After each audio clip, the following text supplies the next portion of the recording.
बच्चों, हम 12वीं कक्षा की गणित की पाठ्य पुस्तिका का अध्याय 4 सारणिक पढ़ रहे हैं, जिसके अंतर्गत विविध प्रश्नमाला के प्रश्नों को आज यहाँ हम हल करेंगे। तो देखिए, हमारा प्रश्न संख्या 8 कहता है, मान लीजिए एक मैट्रिक्स आपको गिवन है। मैट्रिक्स जो है 3x3 कोटि का है आपके पास, और 3x3 कोटि के मैट्रिक्स में आपको दिया हुआ है कि पहली पंक्ति के अवयव 1 -2 1 -2 3 1 1 1 5 है। ठीक है, इस मैट्रिक्स को हम नीचे में ले लेते हैं बच्चों और बात करते हैं ए मैट्रिक्स। ए मैट्रिक्स में पहली पंक्ति जो है आपकी वो है 1 -2 1 -2 3 1 1 1 एंड 5। ठीक है, ये मैट्रिक्स है आपके पास, 3x3 ऑर्डर का मैट्रिक्स है, जो कि वर्ग मैट्रिक्स है। आगे देखते हैं आपको सिद्ध क्या करना है। एडजॉइंट ऑफ ए का whole inverse adjoint of A inverse के बराबर होता है, ये आपको सिद्ध करना है। दूसरी बात, आपको ए इनवर्स का होल इनवर्स जब आप फाइंड आउट करेंगे तो ए के बराबर आ जाना चाहिए, ये दूसरी बात आपको सिद्ध करनी है। ठीक है, सबसे पहले हम adjoint of A find out करते हैं। Adjoint of A find out करने के लिए सबसे पहले ए का सारणिक हम निकाल लेते हैं। ए का सारणिक देखिए, लघु विधि का प्रयोग करेंगे बच्चों। 1 × 3 × 5 कितना हो गया, 15 हो गया आपका। -2 × 1 × 1 -2 हो गया। 1 × -2 × 1 -2 हो गया। माइनस कर देंगे, 1 × 3 × 1 आपका 3 हो गया बच्चों। 1 × 1 × 1 आपका 1 हो गया। एंड 5 × -2 × -2 आपका 20 हो गया है। ठीक है, ये बने 24 और ये आपके बने 11 -24 = -13 आपके ए के सारणी की वैल्यू आपके सामने है। अब बात आई एडजॉइंट ऑफ ए की, तो एडजॉइंट ऑफ ए निकालते हैं बच्चों। देखिए, एडजॉइंट ऑफ ए जो आपका है 3x3 का ही एक मैट्रिक्स बनेगा। पहले सह खंडों का मैट्रिक्स बनाएंगे और जो सह खंडों का मैट्रिक्स आएगा उसका हम ट्रांसपोज कर देंगे, तो आपको एडजॉइंट ऑफ ए मिल जाएगा। तो प्रत्येक अवयव का एक सहखंड होता है, जैसा कि बच्चे जानते हैं। प्रत्येक अवयव का सहखंड हम लिखने वाले हैं। 1 का सहखंड, इसके लिए पहले उपसारणिक निकालेंगे। देखिए, पंक्ति और स्तंभ को छोड़ने से जो उपसारणिक आपका बनेगा वो 3 × 5 कितना बनेगा, 15, और 1 × 1 1 15 - 1 कितना बनेगा, 14 14 उपसारणिक होगा। यहां पर चिन्ह परिवर्तित नहीं होता है, तो सहखंड भी आपका 14 हो जाएगा। आगे बात करते हैं -2 के उपसारणिक की। तो स्तंभ छोड़ा, पंक्ति छोड़ी। -2 × 5 -10 और 1 × 1 1 आपका -10 -1 आपका बना -11, लेकिन चिन्ह परिवर्तित होके सहखंड बन गया आपका 11। आगे देखिए, 1 का आपने स्तंभ छोड़ा, पंक्ति छोड़ी, -2 -3 -5 -5 आपका क्या हो गया, सहखंड हो गया, जो कि उपसारणी के बराबर है। आगे चलते हैं। ये देखिए, -2 के लिए आपने इसकी पंक्ति और स्तंभ को छोड़ दिया है, यहां से मिला आपको -10 और ये बनेगा -1 -10 कितना बना, -11, और -11 का चिन्ह परिवर्तित करके 11 आपका क्या बन गया, सहखंड बन गया। आगे बात करते हैं 3 की। तो पंक्ति और स्तंभ को छोड़ने से 1 × 5 5 × 1 1 × 1 1 5 -1 कितना बना, 4, और 4 ही आपका क्या बन गया, सहखंड बन गया। आगे 1 के लिए पंक्ति छोड़ी, स्तंभ छोड़ा, 1, और ये -2 बनेगा जो +2 हो जाएगा, तो आपका 3 बन गया, लेकिन चिन्ह परिवर्तित करने से -3 आपका सहखंड बन जाता है। आगे बात करते हैं, ये पंक्ति छोड़ी, स्तंभ छोड़ा, यहाँ से -2, यहाँ से -3 -2 -3 -5 और -5 ही आपका क्या हो गया बच्चों, यहाँ पर सेकंड हो जाता है। आगे देखिए, इस 1 की बात कर लेते हैं। पंक्ति स्तंभ छोड़ने से 1 और -2 +2 हो जाएगा, तो 3 बनेगा, लेकिन चिन्ह परिवर्तित होके -3 बन जाएगा। यहाँ पर देखिएगा आप आगे, ये आपका पंक्ति और स्तंभ छोड़ने से 3 और ये -2 × -2 कितना हो गया आपका 4, 3 - 4 आपका कितना बना, -1, और -1 ही आपका सहखंड बन गया। आप देखते हैं बच्चों, ये जो आपका एडजॉइंट ऑफ ए आने वाला है, इसका ट्रांसपोज करने से मिलेगा, लेकिन ये जो मैट्रिक्स है ये सममित मैट्रिक्स है, मतलब कि पंक्तियों को स्तंभों में कन्वर्ट करने से मैट्रिक्स में कोई इफेक्ट नहीं पड़ेगा। तो पहली पंक्ति को पहले स्तंभ में कन्वर्ट कर दें, तो 14 आपका 11 -5, फिर 11 4 -3 -5 -3 -1, ये आपको बच्चों मैट्रिक्स मिल जाता है, जो कि एडजॉइंट ऑफ ए की वैल्यू है। चलिए हम ऐसा करते हैं, जो ये एडजॉइंट ऑफ ए आपने निकाला है इसको एक मैट्रिक्स बी मान लेते हैं, ये हमारे आगे काम आएगा। ये हमने मान लिया है कि मैट्रिक्स जो है एडजॉइंट ऑफ ए ये किसके बराबर है, बी के बराबर है। अब आपको ज्ञात क्या करना है, अब आपको क्वेश्चन में देखिए आपको एडजॉइंट ऑफ ए का होल इनवर्स चाहिए। एडजॉइंट ऑफ ए का होल इनवर्स चाहिए तो किसी भी मैट्रिक्स का इनवर्स ज्ञात करने के लिए देखिएगा हम कहेंगे हमें चाहिए एडजॉइंट ऑफ ए का होल इनवर्स। तो किसके बराबर होता है, यानी कि बी आपने मान लिया है तो बी का इनवर्स हो गया, और बी का इनवर्स हो गया तो बी इनवर्स कैसे निकलेगा, आपका 1/b का क्या आप सारणिक ले लेंगे इनटू में एडजॉइंट ऑफ बी। तो पहली प्रायोरिटी आपकी क्या होगी, आपको adjoint of B find out करना पड़ेगा। अब आपने बी तो ये मान ही रखा है और इसका एडजॉइंट दोबारा से हम निकाल लेते हैं। देखिएगा कैसे निकालेंगे, एडजॉइंट इसका निकालेंगे तो एडजॉइंट ऑफ बी की वैल्यू निकालते हैं सबसे पहले। एडजॉइंट ऑफ बी, देखिए आप एक मैट्रिक्स बनाएंगे सह खंडों का और उसका क्या कर देंगे ट्रांसपोज, तो आपको एडजॉइंट ऑफ बी मिल जाएगा। किस प्रकार बनाएंगे ये देखिएगा, 14 का सेकंड लिखेंगे, पंक्ति छोड़ी स्तंभ छोड़ी, पहले अपन क्या निकालेंगे इसका उपसारणिक। देखिए 4 इंटू -1 -4 और यहां से मिलेगा 9 जो कि माइनस लग जाएगा, -4 -9 बना आपका -13। -13 आपका उपसारणिक बना और उतना ही आपका क्या हो गया सेकंड हो गया। आगे बढ़ते हैं, ये आपने स्तंभ छोड़ा, ये आपने पंक्ति छोड़ी, 11 इंटू -1 -11 और -5 इंटू 3 आपका कितना बन गया, -3 से मल्टीप्लाई किया तो 15 और माइनस लगेगा तो -11 -15 आपका -26 उपसारणिक बना और चिन्ह परिवर्तित करके 26 आपका क्या बन गया सेकंड बन गया। आगे बढ़ते हैं बच्चों, ये -5 के स्तंभ को और पंक्ति को छोड़ने से यहां से 11 इंटू -3 -33 बना एंड -5 इंटू 4 आपका कितना बना -20 बना और -20 के प्लस का साइन हो जाएगा तो प्लस का 20 और -33 आपका -13 बना और -13 ही आपका क्या बन गया सेकंड बन गया उपसारणिक के बराबर। आगे बात करते हैं इस 11 एलिमेंट की, तो इसकी पंक्ति को छोड़ा स्तंभ को छोड़ा, पंक्ति और स्तंभ को छोड़ने से यहां से बनता है -11 और आपका यहां से बनता है -15 -11 और -15 आपका कैलकुलेशन के बाद बनता है 26, तो माइनस का 26 आया, चिन्ह चेंज करके 26 आपका सेकंड बन गया। आगे बात करते हैं 4 की, तो देखिए आपने पंक्ति छोड़ दी, आपने स्तंभ छोड़ दिया, यहाँ से -14 और यहाँ से 25 और 25 के माइनस लगेगा तो -25 एंड -14 आपका कितना बन जाता है -39 और -39 ही आपका क्या बन जाता है यहाँ पर सेकंड बन जाता है। आगे बात करें इस -3 की, तो इसके स्तंभ को छोड़ दिया, पंक्ति को छोड़ दिया, 14 इंटू -3 -42 एंड -5 इंटू 11 आपका बना -55 जो कि प्लस का हो जाएगा, प्लस का 55 और माइनस का 42 आपका कितना बना, आपका बना बच्चों प्लस का 13, लेकिन साइन चेंज होके -13 आपका सेकंड यहाँ बन जाता है।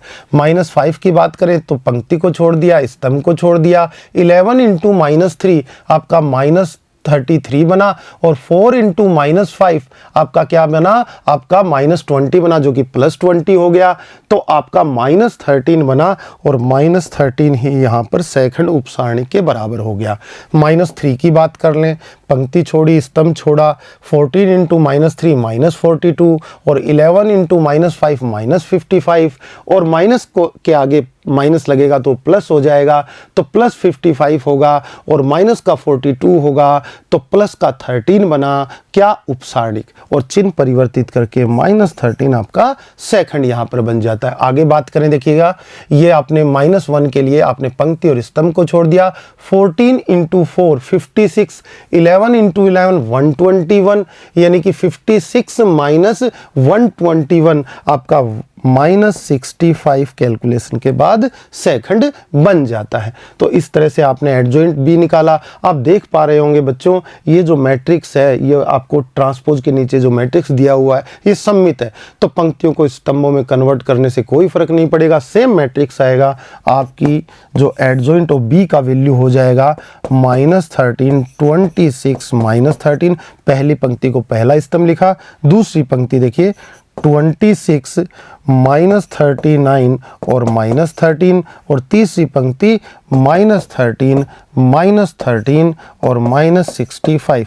इस तरह से आपके कैलकुलेशन से एडजॉइंट ऑफ बी प्राप्त हो जाता है। अब बात आई एडजॉइंट ऑफ ए इनवर्स की, तो आपने पहले से ही बता रखा है कि एडजॉइंट ऑफ कितना आएगा। उससे पहले हम बी के सारणिक की बात कर लेते हैं। बी का मतलब क्या है? बी का मतलब है एडजॉइंट ऑफ ए। आपने इसी को तो बी माना था और इसका क्या ले रहे हैं? सारणिक ले रहे हैं। और एडजॉइंट ऑफ ए के सारणिक की वैल्यू जो है ए के सारणिक के स्क्वायर के बराबर होगी, और ए का सारणिक ऊपर आपने निकाला था -13 था, और -13 का स्क्वायर कितना बनता है? -13 का होल स्क्वायर इक्वल टू -69 बन जाता है आपका। बच्चों आप देखिएगा ये क्यों आया ऐसा, क्योंकि एडजॉइंट ऑफ ए एन, आप कहें कि एडजॉइंट ऑफ ए एन का जो सारणिक होता है ए के सारणिक के पावर n-1 के बराबर होता है। ये गुणधर्म आपके पास अवेलेबल है। तो ये कितने कोटि का मैट्रिक्स था? ए 3 कोटि का मैट्रिक्स था, 3/3 का। तो आपकी जो पावर है 3 से 1 कम n-1 यानी 3-1 2 पावर लग के ए के सारणिक के वर्ग के बराबर हो जाता है। चलिए आपने बी के सारणिक का मान प्राप्त कर लिया जो कि आपको जरूरत थी, और एडजॉइंट ऑफ बी आपके सामने है। तो बच्चे कहेंगे कि एडजॉइंट ऑफ ए का होल इनवर्स जो बच्चों को प्राप्त हो जाने वाला है वो कितना है? देखिएगा वो है बच्चों का 1 कितना 1 बी का सारणिक, और बी का सारणिक इंटू एडजॉइंट ऑफ आपका कितना आ जाता है? बी। और एडजॉइंट ऑफ बी की वैल्यू अभी आपने फाइंड आउट की, तो ये हो जाएगा 1/169, और एडजॉइंट ऑफ बी की वैल्यू -13 26 -13, यहाँ पर 26 और यहाँ पर -39 और यहाँ पर -13 और यहाँ पर -13 और -65। ये आपका इक्वेशन फर्स्ट हो गया। तो आपने एडजॉइंट ऑफ ए का होल इनवर्स प्राप्त कर लिया। अब बारी एडजॉइंट ऑफ ए इनवर्स की। तो यहाँ पर अपन बात कर लेते हैं ए इनवर्स की वैल्यू कितनी होगी। देखिए ए इनवर्स का मतलब क्या हुआ? ए इनवर्स का मतलब हुआ 1/a का सारणिक इंटू एडजॉइंट ऑफ ए, यही वैल्यू होती है। और एडजॉइंट ऑफ ए को आपने क्या बोल रखा है? बी बोल रखा है। ये हो गया आपका 1/a का सारणिक इंटू बी, इसके बराबर ये वैल्यू आ जाती है। ठीक है, ये भी हमें पता होना चाहिए कि ए इनवर्स की वैल्यू कितनी है? 1/a का सारणिक इंटू बी। ए के सारणिक की वैल्यू आपने स्टार्टिंग में निकाली थी, कितनी थी आपकी? -13। अब आगे अपन बात कर लेते हैं। देखिएगा अगली स्लाइड पे लेते हैं। देखिए एडजॉइंट ऑफ बी का वैल्यू मैंने लिखा है, ए के सारणिक का वैल्यू मैंने लिखा है। आपको फाइंड आउट करना है कि एडजॉइंट ऑफ ए इनवर्स, इसका वैल्यू आपको फाइंड आउट करना है। पीछे आपने देखा बच्चों स्लाइड में ए इनवर्स का वैल्यू कितना है? 1/a का सारणिक इंटू बी। तो हम यहां पर लिख देंगे 1 एडजॉइंट ऑफ 1/a का सारणिक इंटू बी। यहां पे आपको एक गुणधर्म और अप्लाई करना पड़ेगा। देखिएगा एडजॉइंट ऑफ के इंटू ए एन का वैल्यू कितना होता है बच्चों? इसका जो वैल्यू होता है के जब बाहर आता है एडजॉइंट से तो के की पावर हो जाती है n-1, और एडजॉइंट ऑफ ए आपका अंदर बच जाता है बच्चों। तो यहां से आप देखते हैं एडजॉइंट ऑफ के इंटू ए n यानी n कोटि का अगर मैट्रिक्स है तो k के पावर कितनी लगी? n-1। तो इस थ्योरी से हम कह सकते हैं बच्चों कि यहाँ पर ये k की जगह काम कर रहा है। b के गुणा में क्या है? k, ये बाहर आएगा। तो 1/a के सारणिक कितने कोटि का है? b 3 कोटि का है, वर्ग मैट्रिक्स है। तो पावर कितनी लग जाएगी बच्चों? 2 पावर इसके यहाँ लग जाएगी, और एडजॉइंट ऑफ b हो जाना चाहिए किससे? इस गुणधर्म से। ये गुणधर्म आपको पढ़ाया हुआ है। अब इस गुणधर्म से ये हो जाना चाहिए, तो हम बात करते हैं कितना होता है। देखिए 1/-13 का होल स्क्वायर हो जाएगा। ये क्यों हो जाएगा? क्योंकि a के सारणिक का मान -13 है और एडजॉइंट ऑफ b यहां पर मैं गुणा करूं तो कितना हो जाएगा? -13 आपने निकाल रखा है, 26 - 13, यहां पर 26 - 39 -13 -13 -13 आपका, और यहाँ पर -65, यहाँ पर ये आपका मैट्रिक्स ये मिलता है। आप देखिए इसको इक्वेशन 2 नाम दे दें तो इक्वेशन 1 आपके पास पीछे थी, 1/169 इंटू दिस मैट्रिक्स, ये किसकी वैल्यू थी? एडजॉइंट ऑफ ए के होल इनवर्स की। और बच्चों यहाँ पर देखिए अगले में ये किसकी वैल्यू है? एडजॉइंट ऑफ ए इनवर्स की। अगर ये इसकी वैल्यू है तो ये -13 का होल स्क्वायर करेंगे तो 1/169 बनेगा, जो कि उसके इक्वल है। तो आप कह सकते हैं समीकरण 1 व 2 से आप ये कह सकते हैं, क्या कह सकते हैं कि एडजॉइंट ऑफ ए का होल इनवर्स जो बराबर होता है किसके? एडजॉइंट ऑफ ए इनवर्स के। ये बात आपने प्रूव कर दी। ठीक है, तो पहली बात जो थी आपकी प्रूव हो चुकी है बच्चों। अब सेकंड बात, ए इनवर्स का होल इनवर्स ए के बराबर होता है क्या, ये चेक करना है। तो आगे चलते हैं। ए इनवर्स की वैल्यू देखिए यहाँ पर, ए इनवर्स का होल इनवर्स आपको फाइंड आउट करना है बच्चों। ठीक है, करते हैं। क्या होता है ए इनवर्स का होल इनवर्स? किसका निकाल रहे हो? ए इनवर्स का दोबारा से इनवर्स निकाल रहे हो तो एडजॉइंट किसका आना चाहिए? ए इनवर्स का। आप कहेंगे इसकी value adjoint of A inverse upon कितना? ए इनवर्स का क्या हो जाएगा? आपका सारणिक हो जाएगा, ए इनवर्स का सारणिक। तो यहाँ 2-3 बातें और समझ लें।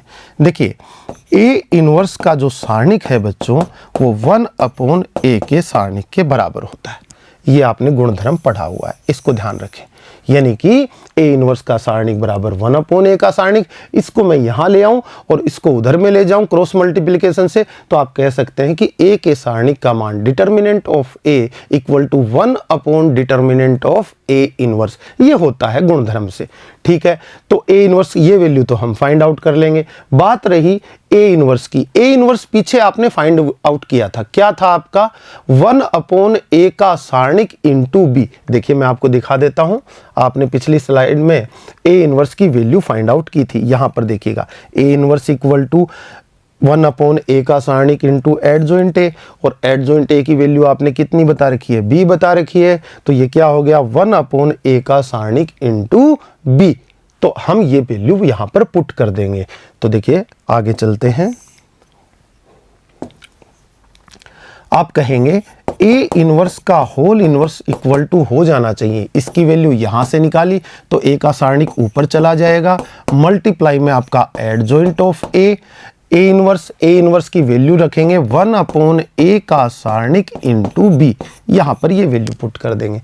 अब बच्चों आप जानते हो 1/a का सारणिक एक कांस्टेंट वैल्यू है, ये एडजॉइंट से बाहर निकलेगी। तो बी कितनी कोटि का मैट्रिक्स है? बी 3 कोटि का मैट्रिक्स है। तो 1/a के सारणिक के ऊपर पावर कितनी लग जानी चाहिए? 2। किस सिद्धांत से? इस सिद्धांत से। देखो adjoint of k into A n equal to आपका हो जाता है k की power n-1 into adjoint of A N.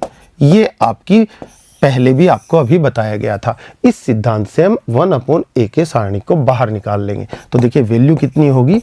a का सारणिक और 1/a के सारणिक के स्क्वायर लग जाएगा और अंदर बढ़ जाएगा एडजॉइंट ऑफ b।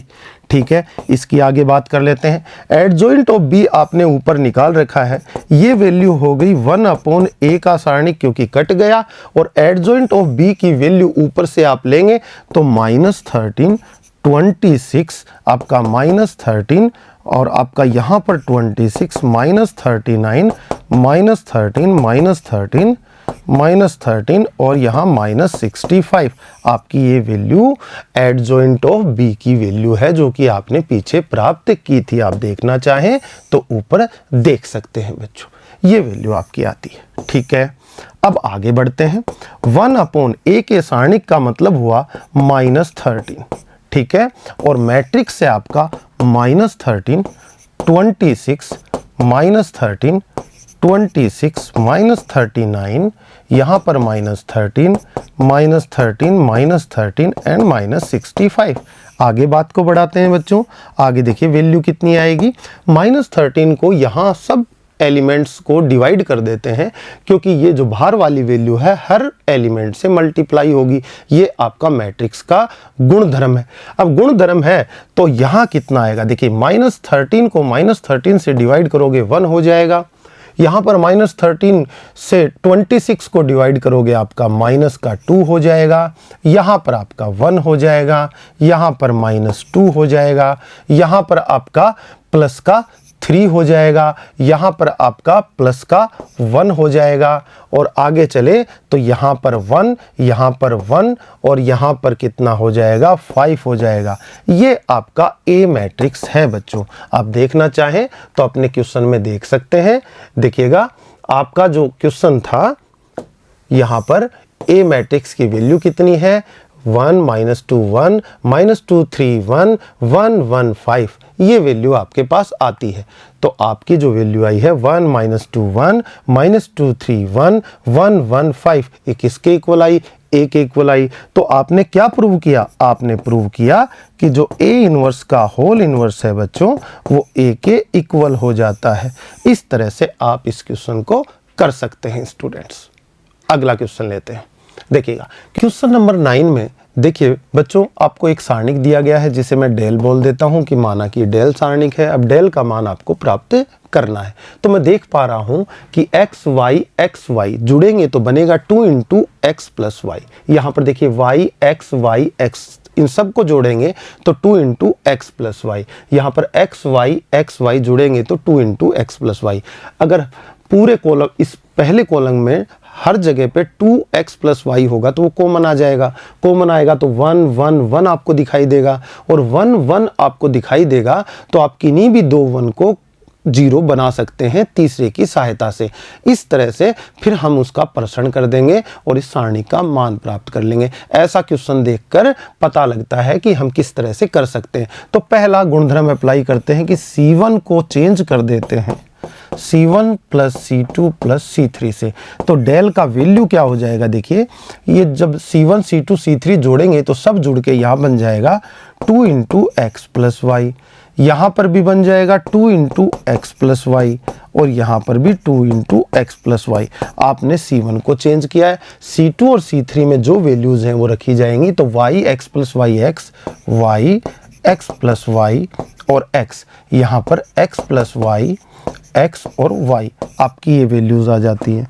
आप आगे बढ़ते हैं तो डेल इक्वल टू, देखिए C1 से कॉमन आ गया 2 इंटू एक्स प्लस वाई, आपका कॉमन आ जाता है तो 1 1 1 और y x plus y x और यहाँ x प्लस वाई x और y आ जाता है। अब क्या करें, अब एक 1 की सहायता से किसी भी एक 1 को ले लें और बाकी के 0 बना दें। यहाँ पर देखिए 1 x y सब सिंगल सिंगल हैं तो हम R3 की सहायता से R1 और R2 दोनों में हम क्या कर देंगे 0 बना देंगे। कैसे बनाएंगे, हम R1 को चेंज कर देंगे R1 में से R3 को घटाकर, इस तरह से।